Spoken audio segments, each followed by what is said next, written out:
I present to you DrinkBot2000. If my cameraman can focus on the LCD screen, I'm going to do the turn on procedure where we get a message to the user, DrinkBot2000. So DrinkBot is a fully autonomous drink mixing robot. You can see on the top that there are 4 canisters. Each canister has 2 electrodes that we made out of aluminum wire and twisted it up. So the function of these sensors is to measure the height of the water by measuring the conductivity across the liquid. So as the height goes down, there's less of a medium for electrons to move across to the other side. And we have those being read by the analog input pins over here.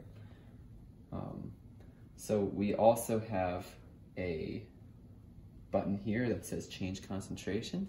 When we press this button, the recipe that we use to create a drink changes. So say we're making a Shirley Temple and the concentration is 100, that means you're getting 100% of grenadine, like a 1.5 ounce shot of grenadine. And as I press the button, we can change this. See, now it's 33%, and we can also get 0% and 66%.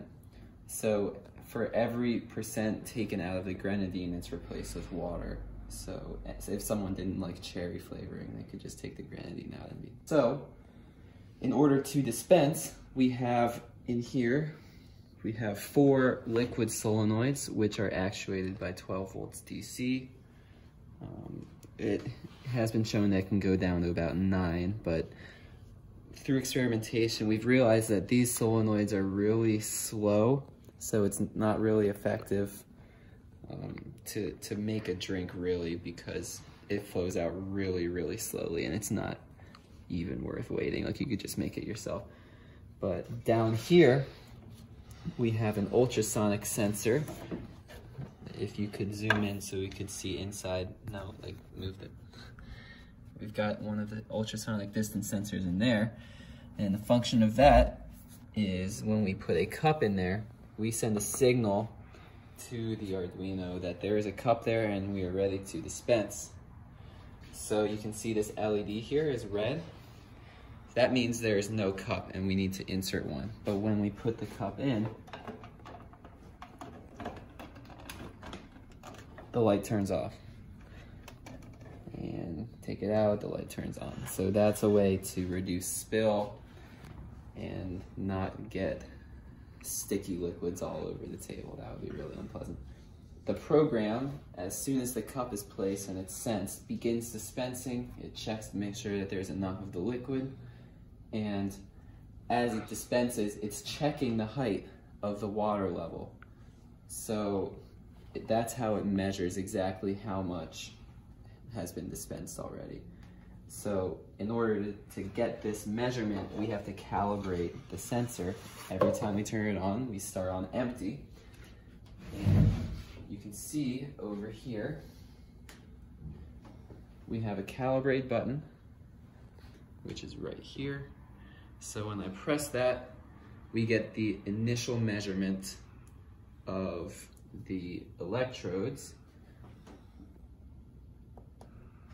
So you can see right here, if you look very closely, the first 4 are the initialized values for empty for the 4 canisters, 3.19, 4.06, etc. And the ones below are the calibrated for full, which haven't been done yet, so they have -1 as a dummy placeholder. So now I'm going to fill up the canisters again. And I'm going to do different height levels so we can get an idea of what really is the difference in those numbers for different heights of liquid.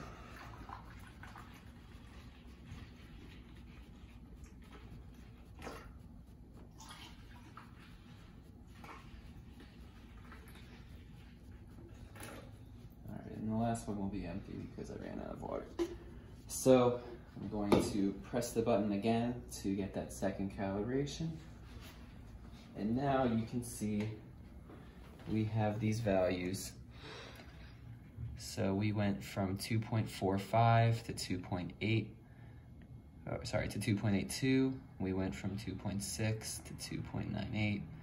We went from 3.37 to 3.5, and from 2.8 to 3.2. And that's because we did the different heights. We have different differences between the initial and final measurements. But if we were actually going to calibrate this for use, we would have it empty and then fill them all to their maximum capacity and then calibrate again. And the numbers would look more similar, but the reason for any discrepancies is because of the geometry of the electrodes. And their separation is different, and ideally the conductivity of the liquid is also going to be different. If we have lemonade versus water, there might be more electrolytes in lemonade that are going to conduct better.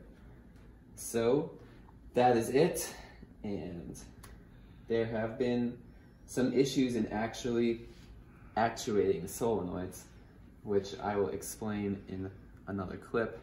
But basically the VN, the way that we're actuating these is through Darlington pairs. If you could zoom in over here.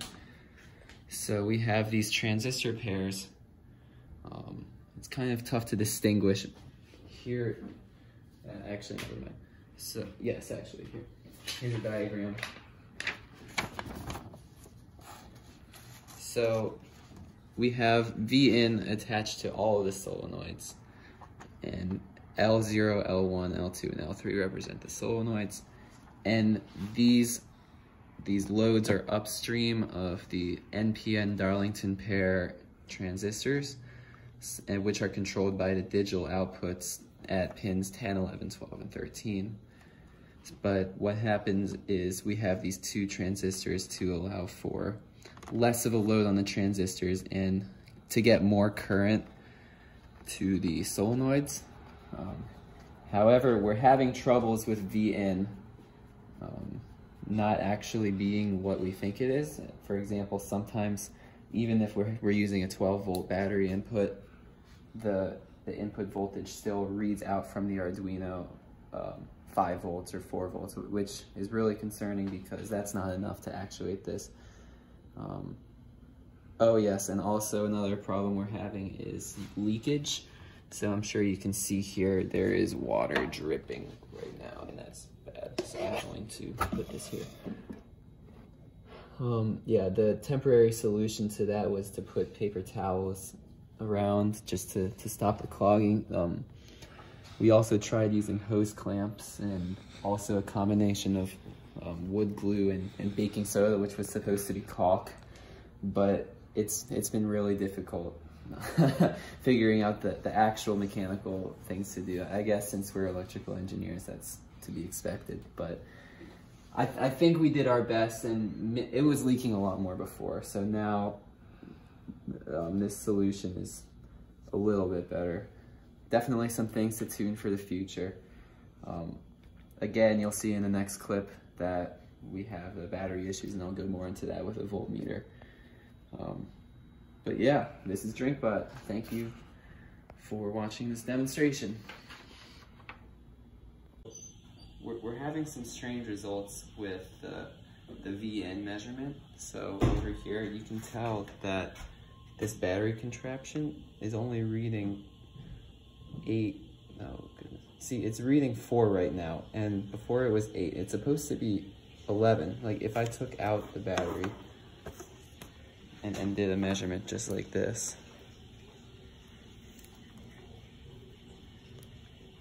you can see over there, the voltage is 9.4. But when it was plugged into the Arduino, it was only 4, which we're not really sure why it's that lower value, and it's causing the solenoids to be unable to actuate, which is a problem.